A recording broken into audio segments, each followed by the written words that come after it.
Essa exposição foi concebida de uma maneira um pouco diversa das curadorias que eu faço há cerca de 10 anos.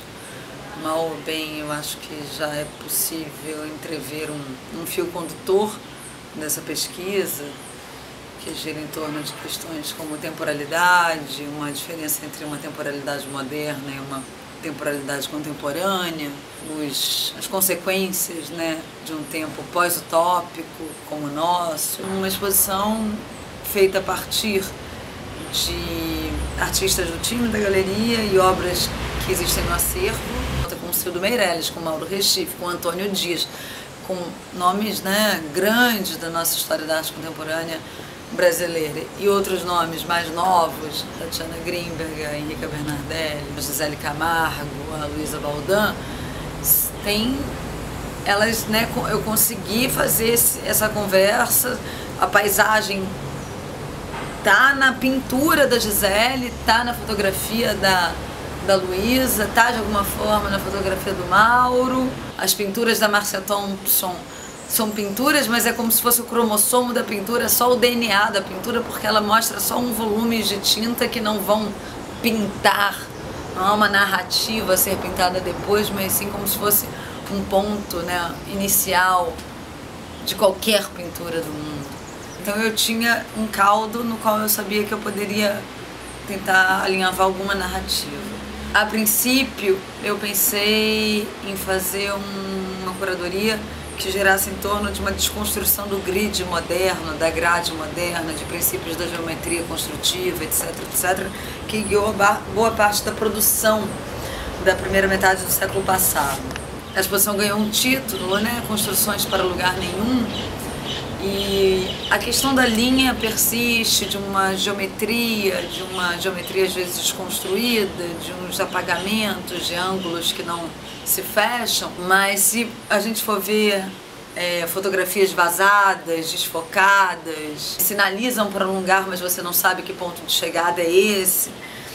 E eu achei engraçado como, na verdade, o inconsciente está sempre funcionando, de modo que o título Construções para Lugar Nenhum evoca muito do que eu penso o tempo inteiro, que é o que significa construir, erigir coisas em um momento onde as utopias, os sonhos de terra prometida, de algo, de um ponto de chegada, né, que o projeto moderno, né, o iluminismo, se a gente for mais a fundo, apregoava, né?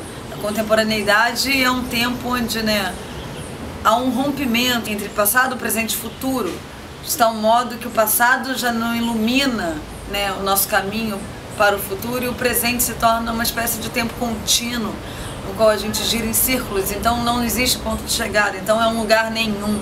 São construções que são fadadas a girar em círculo, como uma fita de Moebius, algo assim. Em algum lugar dessa exposição construída, sem todo esse pensamento prévio, existem pistas dessa pesquisa que eu citei anteriormente.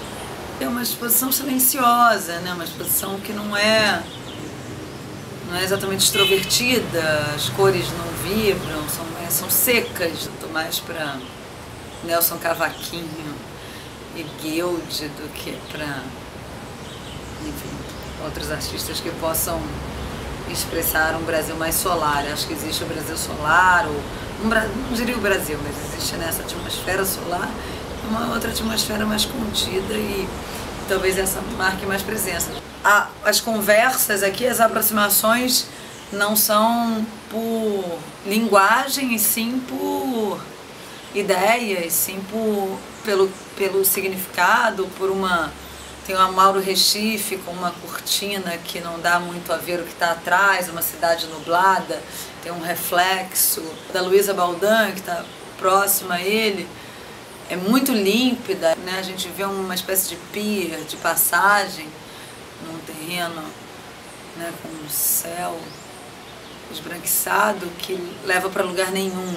Tem uma borra, a questão da representação está colocada em xeque o tempo inteiro, mas, no entanto, um trabalho escultórico, um objeto como esse de feltro da Tatiana Grimberg, né, que não está inteiriço e tem as perfurações, e aquela parte do todo cai para o chão, tem tá ao lado de uma fotografia da Henrica Bernardelli, também de uma imagem desfocada, né, de um híbrido de cão, de lobo, com as perfurações, né, que sinalizam para essa outra dimensão. É um bom espaço de se trabalhar, então você tem que ter muito cuidado com as escalas e logo com, né, para que as coisas não criem ruídos e você consiga, não sei se a palavra é harmonizar, porque às vezes a nossa tarefa não é harmonizar, mas sim perturbar, né? A arte contemporânea não é para ser dócil e tranquila, mas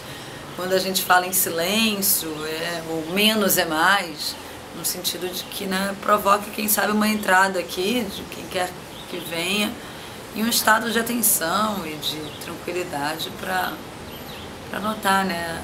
A arte necessita de um certo contexto para que a experiência aconteça, e o que a gente faz como curadora é também trabalhar para que isso ocorra, né, da melhor maneira possível, né? A potência está feita nas obras, a gente tenta propor uma amarração, uma conversa que faça com que a gente olhe, né, cada um dos trabalhos de uma certa maneira, não é sequestrar o sentido original da obra, mas sim propor, levando em conta esse sentido original, que é um sentido que cada um pode interpretar a sua maneira, o artista um crítico A de uma maneira, o crítico B de outra, mas né, olha como, né, uma determinada geração trabalha uma mesma questão, né, de maneira reincidente. Tem uma Ana Maria Maiolino que lembra muito o Antônio Dias e vice-versa nessa mesma mostra, ou seja, uma determinada época, nos anos 70, 60, existia uma questão em que se aparece de maneiras diferentes, mas em diferentes artistas, e né, acho que é interessante a gente constatar esse tipo de coisa.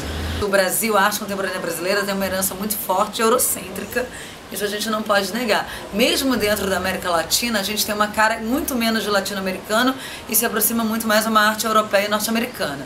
Isso a gente não tem como negar, é a nossa história, é a nossa herança. Então essa exposição numa galeria na Europa e nos Estados Unidos, ou mais na Europa do que nos Estados Unidos, ela poderia, ou seja, para qualquer lugar ou para lugar nenhum e para qualquer lugar.